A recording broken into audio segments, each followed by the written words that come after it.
नमस्ते।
नमस्ते सौरभ जी।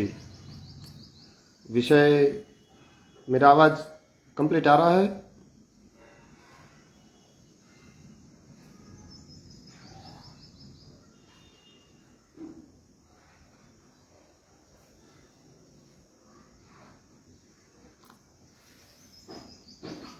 सौरभ जी आवाज कंप्लीट आ रहा है?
સોરઠ છે મારી જગ જૂની અને ગઢ જૂનો ગિરનાર જેના હાવજડા હેંજણ પીએ જેના નમણા નર અને નાર।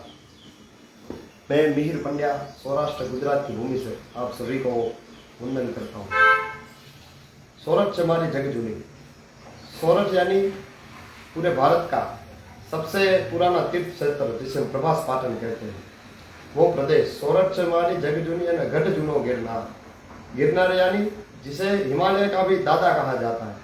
हिमालय से भी वो उतना बड़ा है और जिस पर्वत की श्रृंखला में पूरा ये प्रदेश बसा हुआ है वो प्रदेश यानी सौराष्ट्र। और सोरठ से मारी जग जूनी अने गढ़ जूनो गिरनार है जना हावजड़ा हेंजण के सिंहों की भूमि, जहाँ पे भूमि के अंदर सिंह बसे हैं वो सिंहों की भूमि सौराष्ट्र। सोरठ से मारी जग जूनी अने गढ़ जूनो गिरनार जना हावजड़ा हेंजण पिए जना नमणा नर अने नार। कि उसी प्रदेश में जहाँ सिंह पले बड़े हैं, जहाँ से सिंह पानी पीते, वही पानी पी के यहाँ के नर नारी बड़ा हुए हैं। उसी प्रदेश से मैं आप सभी को वंदन करता हूँ, नमस्कार करता हूँ। आज पर्यावरण गतिविधि के माध्यम से आपसे जुड़ने का अवसर मिला। मैं मिहिर पंड्या अभी 2 महीने पहले दिल्ली के संसद भवन में नेशनल यूथ पार्लियामेंट हुई थी, जिसमें भाग लेने का अवसर मिला था।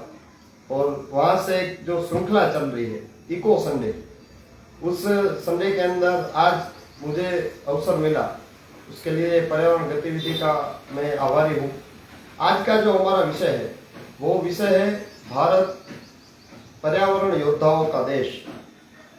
तो इस विषय पे आज हम थोड़ी बातचीत करेंगे, थोड़ी मैं अपना मंतव्य रखूंगा।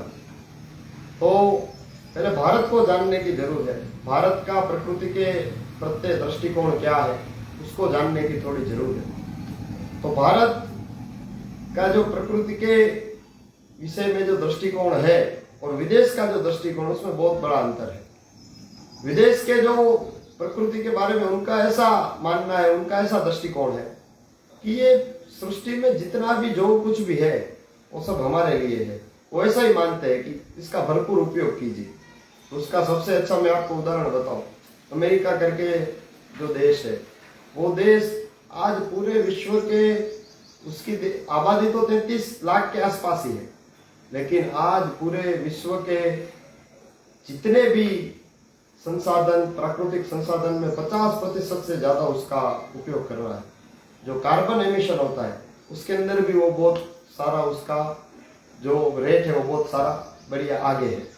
लेकिन वहां पे भी हम भारत को देखें तो भारत में प्रकृति के तरफ देखने का जो नजरिया है वही पूरा अलग है।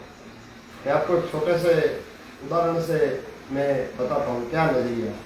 हमको पता है जगदीश चंद्र बसु ने ये संशोधन किया, ये इन्वेंशन किया कि छोड़ के अंदर भी प्राण है, छोड़ में भी रणछोड़ है, हर एक वृक्ष जो जीता है। तो जब जगदीश चंद्र बसु को पूछने में आया कि ये आपने कैसा संशोधन किया, तो वो एक कहानी बताते हैं कि मैं जब छोटा था तब मैं शाम को अपने यहाँ पे एक वृक्ष था, वृक्ष के में फल लगे थे, तो फल तोड़ने जा रहा था। तो जगदीश चंद्र बसु को उसकी नानी ने मना किया कि नहीं, शाम के बाद वो फल नहीं तोड़ते। क्यों? क्योंकि शाम के बाद वो वृक्ष होता है वो सो रहा होता है, तो तब उसके फल तोड़ते नहीं है। तो जगदीश चंद्र बसु को बचपन से मन में आया था ये तो निर्जीव वस्तु है, तब तक संशोधन नहीं हुआ, तो कैसे सो रहा होता है। तो उसको इस बारे में काम करने की दृष्टि अपनी नानी के इस वाक्य से मिली। तो भारत का जो प्रकृति के प्रति दृष्टिकोण है वो हम सबको पता है कि हम वो लोग हैं कि हम, जो कहा जाए कि हम प्रकृति से नाता जोड़ने वाले लोग हैं।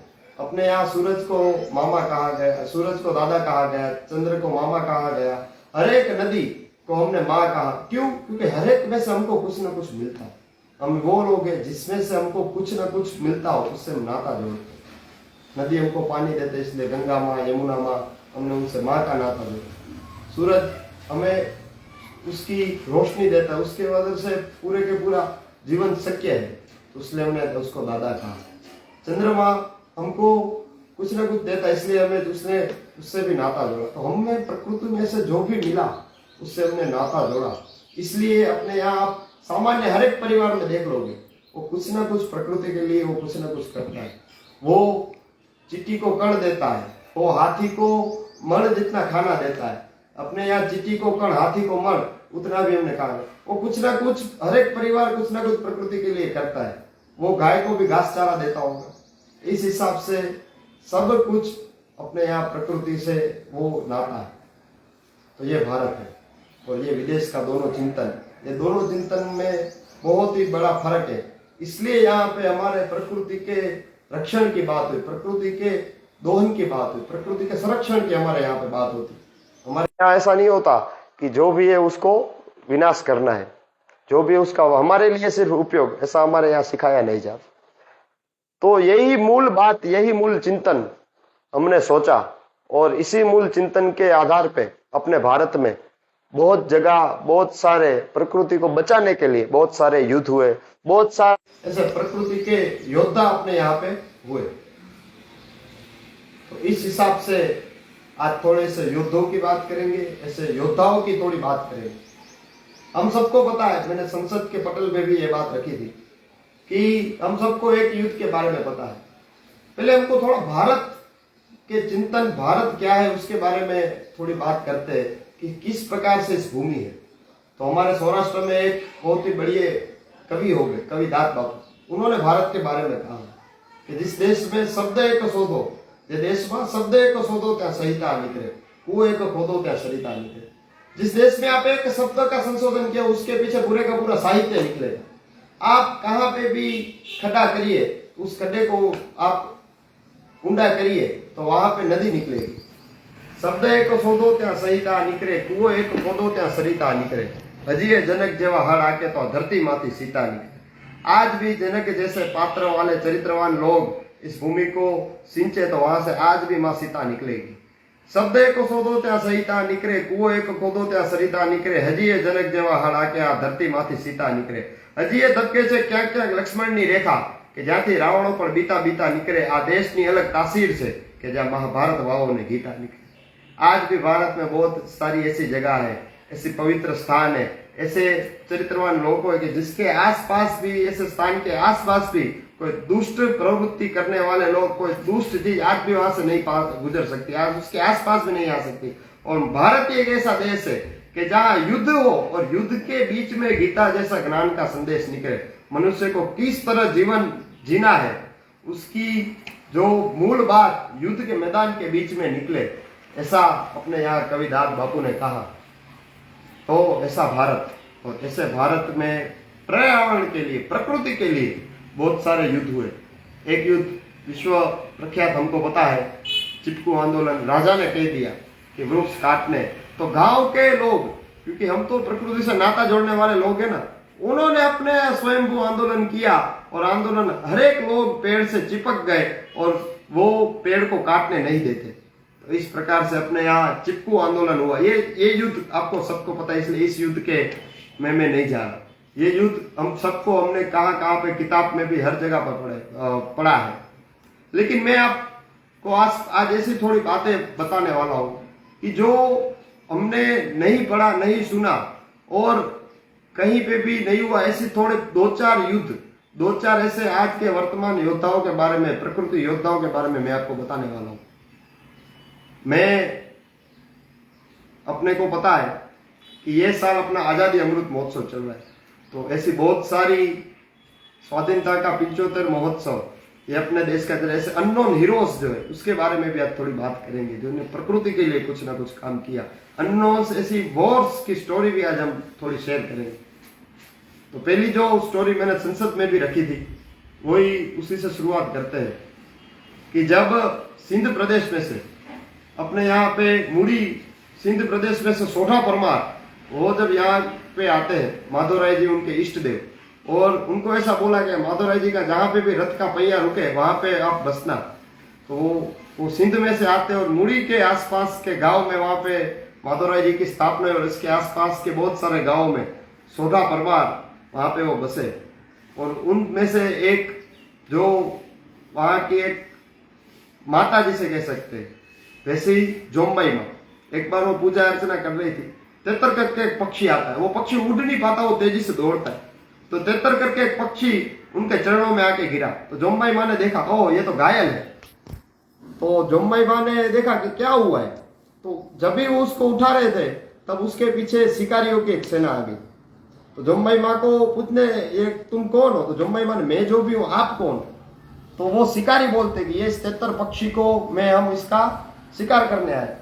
तो जोम्बाई माँ बोली कि मैं इस देश की राजपूतानी हूँ, मैं इस देश की आर्य नारी हूँ। एक बार हमारे शरण में आ गया तो हम उसको फिर कुछ होने नहीं देते। आपको चाहिए तो दूसरे, आपको खाना चाहिए तो हम आपको खाना देते, आपको धन चाहिए तो धन, लेकिन इसको आप छोड़ दो। तो शिकारी ने कहा कि हम इसको भी छोड़ेंगे नहीं, हमने इसका शिकार किया है। तो शिकारी बोल गए, ये तो एक पक्षी है, ये एक प्राणी है। तभी जोम्बाई माँ ने कहा कि प्राणी हो या 3 लोग हो, एक बार हमारे शरण में जो आ गया हम उसकी रक्षा करते हैं। तो वो शिकारी ने, इसके लिए युद्ध करना पड़ेगा, हम गुजरात के जो उस समय के जो बादशाह उसकी सेना में से आ रहे हैं, तो युद्ध करना पड़े। तो युद्ध करने के लिए मेरा बेटा भी और यहाँ पे बहुत सारे लोग भी है। तो आप कल्पना कीजिए कि भारत की भूमि और एक तेतर पक्षी के लिए वहां पे युद्ध हुआ, और योद्धा किस दृष्टि से वहां पे युद्ध में जा रहे थे। तो कवि लिखते हैं कि मलक मुकी ने मर्दो हाल्या लड़वा धर्म ने त्याग चढ़े। मलक मुकी ने मर्दो हाल्या लड़वा धर्म ने त्याग चढ़े, काड़ा जमदूता संग अवधूता रंग रजपूता राण चढ़े। केसरिया डंका मौज बड़ंका अरे त्रोज तड़ंका ताड़ चढ़े, कर धर्म नि खातिर होसे मरवा, भारतीय सौ रणे चढ़े, ये भारतीय सौ रणे चढ़े। तो इस हिसाब से एक पक्षी की रक्षा के लिए 140 जनों ने वहां पे युद्ध किया, सामने 500 की सेना और युद्ध किया, 500 से ज्यादा की सेना थी। अब कल्पना कीजिए कि एक तितर पक्षी के लिए भारत में युद्ध होता है, उसकी रक्षा के लिए, और 140 जनों ने वहां पे बलिदान दिया और 500 से भी ज्यादा लोगों का उनका वध किया, और वो जो शिकारियों की सेना थी वहां से उनको मार के भगाया। तो पूरे विश्व में प्रकृति बचाव की बात तो हो सकती है, लेकिन ऐसा बलिदान कि जहां पे 140 लोग ने एक पक्षी के लिए बने, ये भारत में ही हो सकता। आज भी किसी को भी ये स्थान देखना हो, देखने जैसा स्थान है। मुड़ी के पास में जंगल में जोमबाई माँ का मंदिर है, और वहां पे 140 लोगों का, जो विषय हम गुजरात और सौराष्ट्र में पाड़िया कहते हैं, एक सिंपल लैंग्वेज में जिसे हम स्टेच्यू कह सकते हैं, खांभी, तो उनका वहां पे पाड़िया है। ये भी आप सबको देखना चाहिए। तो ऐसे एक बहुत ही प्रकृति की रक्षा के लिए, एक पक्षी की रक्षा के लिए ऐसा भारत में युद्ध हुआ। दूसरी एक घटना जो मैंने संसद में भी रखी थी, चरल की भूमि। चरल की भूमि यानी आज जो साणंद में जो नैनो प्लांट विश्वविख्यात है टाटा का, उसके पास में ये गांव आया चरल।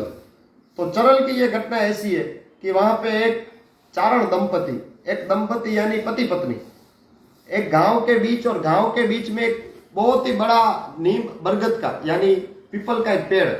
वो पेड़ ऐसा था कि जो पूरे गांव के मुसाफर हो, पूरे गांव के जो भी लोग हो, वो रास्ते में उसको छांव देता था। कोई भी मुसाफिर वहां से जाए तो वहां पे पानी पीता था, भोजन करता था। पूरे गांव के लिए वो पेड़ बहुत ही एक वरदान स्वरूप था। तो एक पेड़ को काटने वाला एक आदमी आया, गांव उस पेड़ को काटने लगा। तो इस चारण दंपति को पता चला, तो ये भाई वहां पे जाता है और बोलता है कि पेड़ को मत काटो। तो वो पेड़ को काटने वाला लकड़ा, तो वो पेड़ को काटने लगा। तो उसने बोला कि पेड़ को मत काटो, तो भी वो काटने लगा। तो इसने भी, जो ये आदमी था चारण दंपति, उसने भी कुहाड़ी हाथ में ली और उसने उस पेड़ को काटने वाले को बोला कि तुम पेड़ पे जितने घाव मारोगे उतने में मैं मेरी कुहाड़ी से मेरे शरीर पे घाव मारूंगा। तो वो पेड़ पे घाव मारने गया। ये चारण दंपति ने खुद के शरीर पे घाव मारा, और आप कल्पना कीजिए, खुद तो प्राण दे दिए, फिर जब प्राण दे रहा था उसकी पत्नी को बुलाया। खुद की पत्नी के भी शरीर में बोले तो लकड़ी से या कुहाड़ी से खुद ने प्राण दिए, खुद की पत्नी के शरीर में भी प्राण ये लकड़ी से मारा, तब वो जाके पेड़ को काटने वाला रुका। आप कल्पना कीजिए कि इस हद तक प्रकृति की रक्षा करने का भाव अपने यहाँ पे है, क्योंकि हम प्रकृति से नाता जोड़ने वाले लोग हैं। तो इस हद तक वहां पे एक पेड़ की रक्षा के लिए अपने यहाँ इस प्रकार से युद्ध हुआ चरल की भूमि। और आज भी आपको आश्चर्य होगा, वहां पे नैनो का सबसे बड़ा टाटा का वहां पे कार मैन्युफैक्चरिंग का प्लांट है। इस घटना को 200 साल के ऊपर हो गए।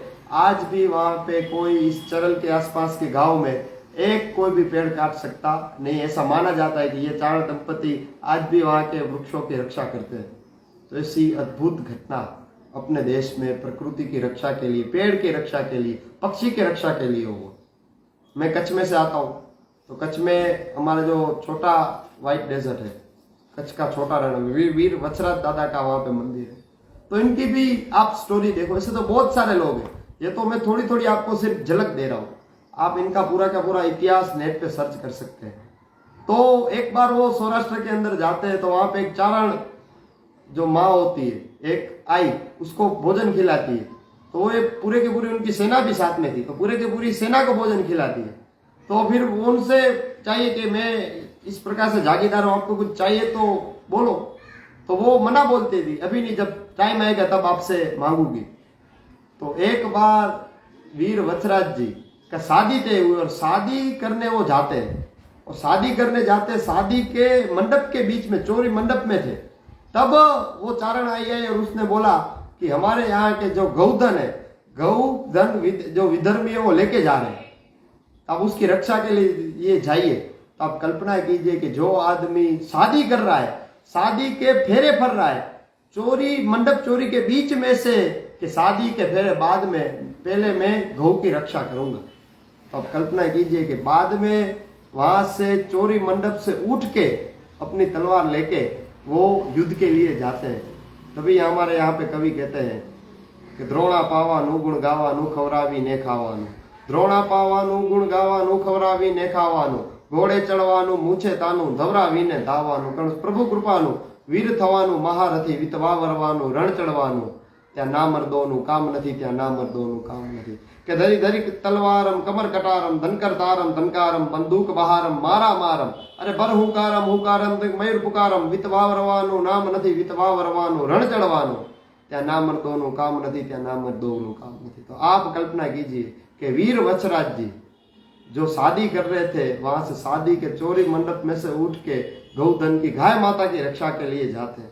तो ऐसी अनेक घटनाएं अपने देश में ये प्रकृति के लिए हुई, प्रकृति की रक्षा के लिए हुई, वो वृक्ष की रक्षा हो, पक्षी की रक्षा हो, अपनी गाय माता की रक्षा हो, ऐसी बहुत सारी घटनाएं अपने देश में से हुई है। ऐसी अपने यहाँ पे जो दृष्टि है, ऐसी ऐसी घटनाएं आज से हो रही है, ऐसे नहीं। आपको हम सबको बताएं कि भगवान परशुराम ने भी जब सहस्त्र अर्जुन सहस्त्र बाहो, जब उसकी जो कामधेनु गाय है उसको लेके जा रहे थे, उसको लेके गए, उसको कामधेनु गाय को छुड़वा के लेने के लिए भगवान परशुराम ने सहस्त्र बाहु जिसके 1000 हाथ थे उसका वध किया, और उसकी जो पूरे के पूरी सेना का अकेले ने वध किया, तो कामधेनु गाय को छुड़वाने के लिए। आप रामायण महाभारत में भी आपको ऐसे बहुत सारे उदाहरण मिलेंगे। रामायण में प्रकृति रक्षा के लिए बहुत सारे ऐसे उदाहरण के, रामायण का युद्ध चल रहा था, तो युद्ध के बीच में जब इंद्रजीत ने, जब हमको पता है उस समय सबसे बड़ा अस्त्र ब्रह्मास्त्र, तो ब्रह्मास्त्र चला रहे थे, तब इंद्रजीत ने ब्रह्मास्त्र का सोचा, तब ब्रह्मा जी उसके पास आए और उन्होंने बोला कि ये धर्म के विरुद्ध है, अगर ब्रह्मास्त्र चलाओगे तो पूरी पृथ्वी का विनाश हो जाएगा। तो तभी इंद्रजीत ने तो भी उसको हमारा उसने छोड़ा, लेकिन जब वही ब्रह्मास्त्र के सामने ब्रह्मास्त्र अर्जुन ने छोड़ा, तब उन्होंने कहा, अर्जुन के पास भी गए और अर्जुन ने ऐसे ब्रह्मास्त्र छोड़ने से उसको ब्रह्मा जी ने उसको बोला, उसने मना कर दिया। तो ऐसी प्रकृति के रक्षा के लिए अपने यहाँ पे योद्धाओं ने प्रकृति का विनाश न हो, इस सृष्टि का विनाश न हो, कैसा भी युद्ध हो, तो ऐसे उसने छोड़ा न, मना कर दिया। भगवान राम के जीवन चरित्र में भगवान राम ऐसा सामर्थ्य था कि जब वो पुल बना रहे थे तब वो चाहे तो समुद्र को एक ही तीर में सुखा सकते थे, एक ही बाण से सुखा सकते थे, लेकिन तो भी उन्होंने क्या कहा, 2-3 दिन तक समुद्र तट में, रामेश्वर के समुद्र तट में, वहां पे समुद्र की ध्यान किया, उसकी पूजा की कि आप, मैं यहाँ से जाने वाला हूं, मुझे आप यहाँ से आज्ञा दीजिए। भगवान राम ने फिर समुद्र जब प्रसन्न न हुआ, जब वो नहीं बोल रहे थे, तब भगवान राम ने उसको चेतावनी दी, तब समुद्र देव आए और तब बोला कि आप मेरे ऊपर से आप पुल का निर्माण कर सकते हो। तो ऐसी प्रकृति रक्षण की बातें हमें हमारे जो आराध्य देव है भगवान परशुराम, भगवान राम के जीवन चरित्र में से सीखने को मिलती है। महाभारत में भी ऐसी बहुत सारी घटनाएं कि महाभारत के अंदर भी जब एक बार वनवास के अंदर जब पांडव थे, तब भीम ने, उसको क्रोध आया, तो उसको भीम ने जब माता कुंती ने उनको बोला कि थोड़ा खाने के लिए आप लकड़ी और जंगल में से काट के आओ, तो भीम ने उसको उस दिन क्रोधित था।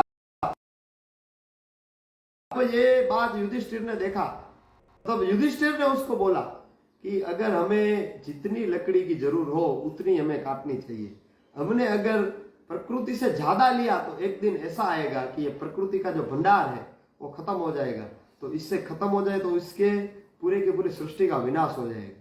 तो ऐसी बहुत सारी घटनाएं जो हमें महाभारत रामायण में से प्रेरणा मिलती है, ये हमारी प्रेरणा के स्रोत है। ऐसी बहुत सारे भारत में युद्ध की बातें हमने की, तो ऐसी उस समय में ऐसी बहुत सारी घटनाएं होती थी। आज के समय में भी ऐसी बहुत सारे पर्यावरण के बचाव के लिए बहुत सारे ऐसे, वर्तमान समय में भी बहुत सारे ऐसे पर्यावरण के योद्धा है। 2018 या 19 में जिनको पद्मश्री मिला, वैसे सिद्धू रमैया थेमैया, वृक्ष माता जिसे हम कहते हैं, तो उनका भी अब जीवन चरित्र देखिए कि कर्नाटक में जिस प्रदेश में से आते थे, बचपन से ही गरीब परिवार, उनकी शादी हुई, शादी के बहुत साल बाद भी उनको संतान नहीं हुए, तो देहाती मजदूर थे, तो खेत में मजदूर काम करने का उस प्रकार का वो हुआ। बड़े होके उन्होंने तब से तय कर लिया कि मैं क्या करूंगी, तो वृक्ष को अपनी संतान बनाऊंगी। आप कल्पना कीजिए कि 8,000 से भी ज्यादा बरगद के पेड़, नीम के पेड़ उन्होंने आसपास के जंगल में बोए, और आज उनकी 110 या 11 साल की उम्र है, और आज भी वो उतने ही यंग है। उनको 2019 में पद्मश्री मिला। तो वृक्ष माता के नाम से हम उनको पहचानते हैं। तो ऐसे पर्यावरण योद्धा भारत में बहुत सारे हैं। आसाम की भूमि के अंदर जादव पियांग मछुआरे परिवार में से, और सुबह को ब्रह्मपुत्र नदी में से बहुत सारे ऐसे बीच में टापू है कि जो पूरे के पूरे बंजर जमीन है।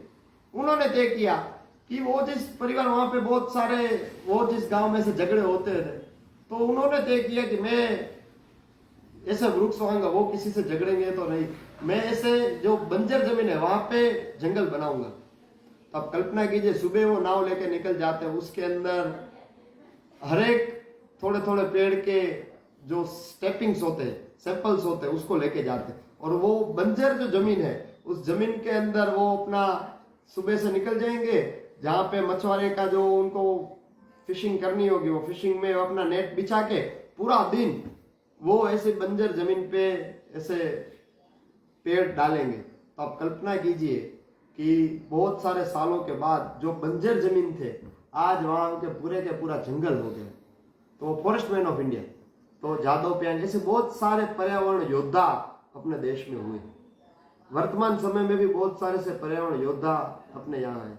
मैं अभी इसके बारे में थोड़ा पढ़ रहा था, थोड़ा मैंने 2-4 कार्यकर्ताओं को फोन किया, तो ध्यान में आया कि सौराष्ट्र में जिस प्रदेश में से आता हूँ, सौराष्ट्र गुजरात की, ऐसे बहुत सारे प्रकृति योद्धा, सद्भावना वृद्धाश्रम राजकोट में। तो आप कल्पना कीजिए कि अभी वर्तमान कोरोना समय आया था, तो ऑक्सीजन के लिए कितना कुछ हमने देखा कि एक ऑक्सीजन का इतनी जरूरत है। तो इन्होंने अपने विजय भाई डाबरिया ने तय किया, और पूरे का पूरा राजकोट से मोरबी तक अंदाजे 40 किलोमीटर से ज्यादा लाखों वृक्ष वहां पे उन्होंने लगाए, और सिर्फ लगाए और छोड़ दिए ऐसा नहीं। कोई भी गांव इसके अंदर जुड़ना चाहते हो तो आधा खर्च वो करेंगे और आधा खर्च गांव का। तो हर एक उनके लिए लगाने का 3 साल की उनकी पूरे के पूरी मावजत, उसकी देख रेख वो करेंगे। उन्होंने ऐसे टैंकर ले लिए, हर एक ऐसे रूट में 2-2, 3-3 मजदूर, और आप कल्पना कीजिए कि लाखों से ज्यादा वृक्ष उन्होंने वहां पे राजकोट से मोरबी के बीच में लगाए, राजकोट के आसपास लगाए। और अभी रिसेंटली राजकोट से भावनगर, जो अंदाजित 80-90 किलोमीटर होते हैं, पूरे के पूरा वृक्ष के दोनों रोड के दोनों साइड में उन्होंने ऐसे प्रकार के वृक्षारोपण किए, और उनकी पूरे के पूरी मावजत सद्भावना वृद्धाश्रम राजकोट, विजय भाई डाबरिया, ऐसे बहुत सारे प्रकृति योद्धा हमारे अपने यहाँ पे युवा संसद में जो आए थे, जो चीफ गेस्ट थे सौजी भाई, मैं उनके भी लाठी के आसपास दुधाड़ा करके गांव है, वहां पे उनकी साइट चल रही है, वो मैं देख के आया। तो आप कल्पना कीजिए कि अपने यहाँ पे किस स्पिरिट से लोग काम करते हैं। सौजी भाई ने तय किया था कि मैं 60 साल की उम्र तक ही पैसे कमाऊंगा। बिजनेसमैन, उद्योगपति और हीरे के बहुत बड़े व्यापारी हरिकृष्ण ग्रुप, 60 साल की उम्र तक की मैं पैसे कमाऊंगा, और उसके बाद मैं प्रकृति की, मैं इस देश की, समाज की सेवा में अपना पैसा लगा दूंगा। अब कल्पना कीजिए कि गोत्रेंजी नदी 40 से ज्यादा किलोमीटर, अंदाजित समथिंग 52 किलोमीटर की वो नदी, उनको 3 मीटर उस नदी को उन्होंने तय किया है कि वो ऊंडा, उनको 3 मीटर उनको डीप करेंगे, और 100 से ज्यादा डैम, 100 से ज्यादा तालाब बनाने का उन्होंने सोचा। अभी मैं वहां पे 2 महीने पहले जाके आया, तो आप सोच के, आपको ये जान के आनंद आएगा कि उन्होंने 75 से ज्यादा डैम्स बना लिए, और समथिंग 35 से किलोमीटर से ज्यादा उन्होंने नदी को 3 मीटर जो घेरा करना होता उन्होंने घेरा कर दिया। तो ऐसा जल संचय का बहुत ही बड़ा काम सौजी भाई उनके ट्रस्ट कर रहे हैं सौराष्ट्र में, लाठी के पास, अमरेली के पास। तो ऐसे बहुत सारे प्रकृति योद्धा, और ये प्रकृति का काम करने के लिए प्रकृति योद्धा के क्या युवान लोग ही कर सकते हैं क्या? तो अभी थोड़े साल पहले राम जन्मभूमि का अभियान में लाकड़िया करके एक गांव, वहां पे मैं एक सभा को संबोधन करने के लिए गया था। तो वहां पे सवराज बापा, तो लाकड़िया गांव के आसपास आज से 10-15 साल पहले 1.5 किलोमीटर तक उन्होंने पीपल के पेड़, तब कहाँ पे वाहन थे, तब कहाँ पे ऐसे मशीन थे, तो सुबह से निकल जाते, पेड़ को वृक्षारोपण किया और सालों तक उनको डेली पानी देना, पानी दे के उनको जो आसपास खड़ उग जाता है, जो हम उसको जो वीड्स कहते हैं, वीड्स को निकालना, इस प्रकार से काम किया। ऐसे अपने नारायण बापा उपलेटा के ढाक करके गांव, अब कल्पना कीजिए 8,000 से ज्यादा वृक्ष, 80 साल से प्लस की उनकी उम्र, उन्होंने 8,000 से ज्यादा वृक्ष उन्होंने वृक्षारोपण किया और उसको एकदम बड़े हो जाए वहां तक उनका ध्यान रखा। सुबह से वही काम पूरी जिंदगी का, सुबह से वृक्षारोपण करना, उसको पानी देना, इस प्रकार के प्रकृति की रक्षा के लिए, प्रकृति के संवर्धन के लिए इस प्रकार से, इस जुनून से काम करते हैं। कोई उम्र नहीं, कोई वो नहीं, तो इस प्रकार से काम करते हैं। ऐसे बहुत सारे और उदाहरण है। अपने यहाँ कच्छ में मनोज भाई करके है, मनोज भाई सोलंकी, तो आप कल्पना कीजिए कि अपने यहाँ खेती तो कितने सालों से सनातन काल से होती आई ये पद्धति है, तो इस खेती के अंदर अपनी जो सनातन समय से आते वाली पद्धति यानी सजीव खेती, तो आज जगी वासुदेव सदगुरु जो बात कह रहे हैं कि आज भारत की जितनी भी जमीन है वो 50 साल के अंदर बंजर हो जाने वाली है, तो वो जमीन को बचानी है, तो उसका क्या उपाय? तो सबसे बड़ा उपाय कि अपने यहाँ पे जो अन्नदाता, जो अपने खेडूत मित्र है, जो अपने फार्मर्स है, वो अगर ऑर्गेनिक फार्मिंग करेंगे तो ही अपने खेत बचेंगे, तो ही अपनी जो जमीन है उसको ज्यादातर उसी पद्धति से हम बचा सकते हैं। तो सेव सोइल का पूरा अभियान आज चल रहा है। तो कच्छ में मनोज भाई उनका फार्मरों को निःशुल्क, पता नहीं 10-15-20 साल से वो निःशुल्क इसकी तालीम दे रहे हैं और उनको सिखा रहे हैं। तो बहुत सारे फार्मर उनकी प्रेरणा से आज सजीव खेती कर रहे हैं। तो ऐसे बहुत सारी चीजें अपने यहाँ भारत में होती है। और आप कल्पना कीजिए कि इको वॉरियर्स, ये प्रकृति के, पर्यावरण के योद्धा के एक योद्धा, पूरे के पूरा गांव, मैं बहुत सारे गांव में गया, उनकी गांव के पूरा पर्यावरण योद्धाओं का गांव, तो सुपर करके हमारे यहाँ पे गांव है। तो जल संचय का आप कल्पना कीजिएगा, पूरे के पूरा गांव ने घर का पानी घर में, तो सभी ने जो वर्षादी पानी संग्रह का, रेन वाटर हार्वेस्टिंग का जो टैंक होते सभी ने अपने घर में बनवा लिए, पूरे के पूरे गांव में। तो आज हजारों लाखों लीटर पानी का वो हर साल अपने गांव में संचय करते हैं और इससे संचय करके वो पानी को बचा, पूरे का पूरा गांव आज जल संचय का गांव में लगा हुआ है। उसी के पास रतड़िया करके गांव है। तो बहुत सारे गांव के जो फार्मर होते हैं, step well recharge, bore recharge का काम में बहुत सारे उस गांव के फार्मर लगे। तो आप कल्पना कीजिए कि जिस गांव का पहले जो टीडीएस, जो क्षार पानी में बोलते हैं, जो सॉल्टनेस पानी में होती है, वो 2400 के आसपास थी, उन्होंने एक साल पूरे के पूरे गांव के बहुत सारे फार्मर ने उनके यहाँ पे जो वेस्ट जो बोर होते, जो जिससे हम इरिगेशन करते हैं, जो बोर वेल होते, बोर वेल के अंदर पानी उतारा, तो उस गांव का टीडीएस कभी 2400 था, 1-2 साल पहले 1200 के आसपास आ गए। इसे वो पूरे के पूरा गांव प्रकृति के काम में लगा हुआ है। इसे बहुत सारे अपने यहाँ पे उदाहरण है। अंबापर करके हमारे वो गांव है, गांव ने तय किया कि अपने गांव में हम प्लास्टिक का थैली का इस्तेमाल नहीं करेंगे। ऐसे बहुत सारे गांव के उदाहरण है। चकार कोटड़ा करके हमारे यहाँ पे गांव है, तो चकार कोटड़ा गांव वृक्षारोपण, पूरा गांव साथ में मिलके, उनके यहाँ पे जो गांव की सीम होती है, गांव की जो बाउंड्री होती है, वहां पे जंगल जैसी पूरी बाउंड्री है। तो वहां पे लिंबोड़ी, जो जिसे हम नीम में से मिलती हुई जो फल होते हैं, लिंबोड़ी हमारे गुजरात में कहते हैं, वो इकट्ठा करके जब बारिश आने वाले पूरे जंगल में उसको डाल के आते, तो वहां से वृक्ष हो जाते हैं। यहाँ पे थरावड़ा करके गांव साथ मिलके एक जो सीड बॉल होते हैं, सीड बॉल बनाते हैं, और सीड बॉल बना के ऐसी गांव की जो बंजर जमीन होते है उसके अंदर वो सीड बॉल उगाते हैं, वृक्ष होता है। पूरे के पूरा गांव इस प्रकृति के काम में लगा हुआ है। तो आज आपके बीच में बहुत सारी ऐसी पर्यावरण युद्ध की बातें, बहुत सारी ऐसी पर्यावरण योद्धा की बातें आपके बीच में की। ऐसे पूरे के पूरा गांव भारत में से बहुत सारे गांव इसके अंदर लगे। ऐसे गांवों का मैंने आपको थोड़े उदाहरण दिए। मुख्य बात क्या है? मुख्य बात यह है कि स्वामी विवेकानंद ने कहा था, अरविंद घोष ने कहा था कि 21वीं सदी भारत की सदी है। भारत के उदय में ही, भारत के कल्याण में ही विश्व का कल्याण है।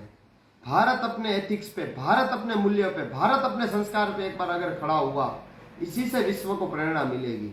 आज विश्व के पास किस तरह से जीवन जीना वो नहीं है। वो आज भोक्तावाद में जो भी है उसको सिर्फ और सिर्फ उसको क्या कहे तो उसको मानना ही है। जो भौगोलिक जो चीजें है उसी में के उपयोग में वो लगा हुआ है पूरा विश्व आज।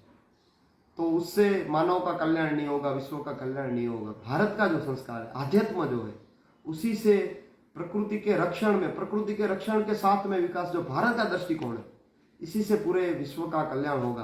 भारत का दृष्टिकोण यानी हिंदू जीवन पद्धति जो है, कोई लोग इसे भारत की जीवन पद्धति बोलेंगे, उसी से विश्व का कल्याण होगा। और ऐसे बहुत सारे महापुरुषों की भी वाणी है, ऐसे बहुत सारे विश्व भी आज भी हम देख रहे हैं कि भारत अगर प्रस्ताव रखे तो पूरा विश्व में उसकी स्वीकृति होती है। तो ये तय ही है कि 21वीं सेंचुरी, 21वीं सदी भारत की सदी है। उस भारत की सदी के अंदर ही अगर भारत अपने बलबूते पे खड़ा होगा, और वो तय ही है कि वो 21वीं सदी भारत की सदी होने वाली है, उस सदी भारत का डंका पूरे विश्व में बजने वाला है, भारत विश्व गुरु बनने वाला है। तो मुख्य बात यह है कि भारत तो विश्व गुरु बनेगा। हम इस विश्व गुरु भारत जब बनने जा रहा हो, हम अपने घर में कहीं ना कहीं न रह जाए, हम अपने घर में कहीं ना कहीं सिर्फ बैठे न हो, हम भी अपने से जो पर्यावरण का काम हो, इस देश का, इस समाज का जो काम अपने से हो वो हम काम करें। इसी अभिव्यक्ति के साथ मैं अपनी बात खत्म करता हूँ। भारत माता की जय। वंदे मातरम।